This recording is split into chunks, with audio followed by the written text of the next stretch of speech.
I was lucky enough to have spent my formative years living on the North Norfolk coast at Cromer.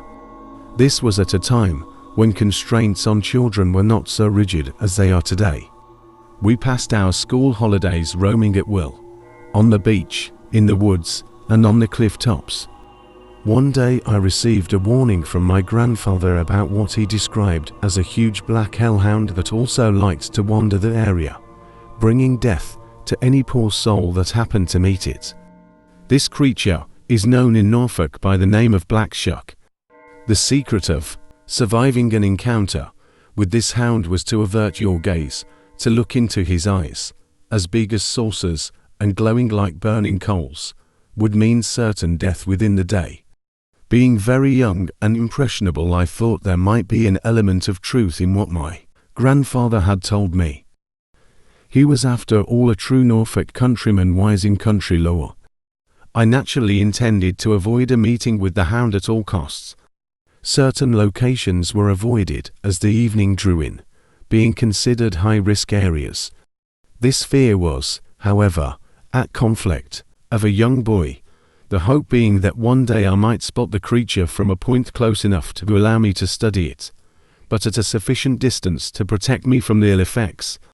Needless to say, I never did meet black shuck, but my interest in the story has never waned, and I recently decided to conduct some research into the phenomenon.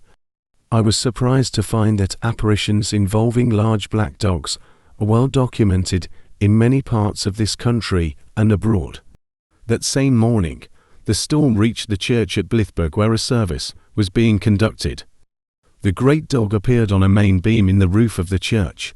Leaping down amongst the congregation, it killed 2 men and a boy. Another person was badly burned but survived the encounter. The dog then left the building with a huge thundering sound. As a result of this visit, the claw marks of the beast can still be seen to this day on the inside of the north door of the church. It is of course far more likely that the lightning caused the damage and fatalities, not some devil dog. How much easier though for the simple God-fearing folk of that time to believe that the devil, rather than an act of God, caused the terrible event. It also made a much more interesting tale for later generations to tell at the local inn on a dark stormy night. There is some speculation that the story of Black Shuck may have been the inspiration for Sir Arthur Conan Doyle's The Hound of the Baskervilles. The author did write to his mother from Cromer about this new book on which he was about to start work. It is more likely, however, that the idea came from similar folklore relating to the county of Devon, where Conan Doyle had a close friend. A contemporary novelist, Ian McEwan, also used the theme in a recent novel. Black Dogs, published in 1992, tells a sinister story of a woman's encounter with the creatures whilst walking in an isolated part of southern France. McEwan studied at the University of East Anglia in Norwich. Did his inspiration come from the local legend of Black Shuck? A Coast Guard made the most recent report of a sighting of Black Shuck, the Eastern Daily Press of the 27th of April 1970, gave a full account of the event as described by Graham Grant, the officer involved. He was on night duty at the Gorleston Rescue Headquarters on April 19th at 0445 HRS. I saw a large black hound-type dog on the beach, about a quarter of a mile north of the lookout. What made me look was that the dog was running, then stopping, as if looking for someone. I watched it for 1 or 2 minutes, and then it vanished before my eyes. I kept on looking for a time, but it did not reappear. Bulldozers had recently flattened the area of beach concerned, so there was nowhere for the dog to be lost to sight. One moment it was there, the next it had gone, said Mr. Grant.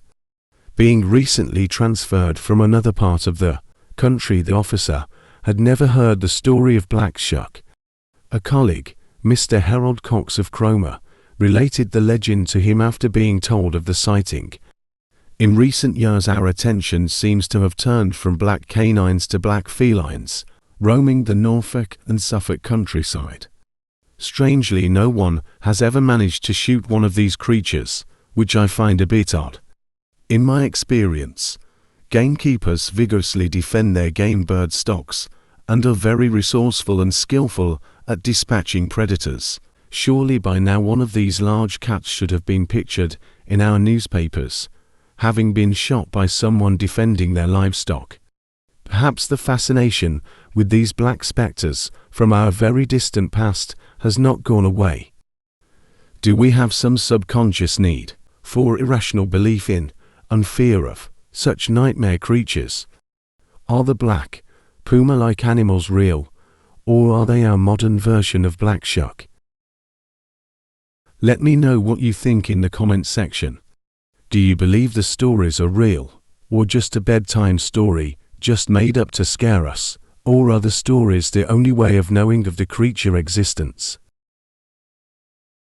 If you enjoyed this video, drop a like at the bottom. Thank you for listening.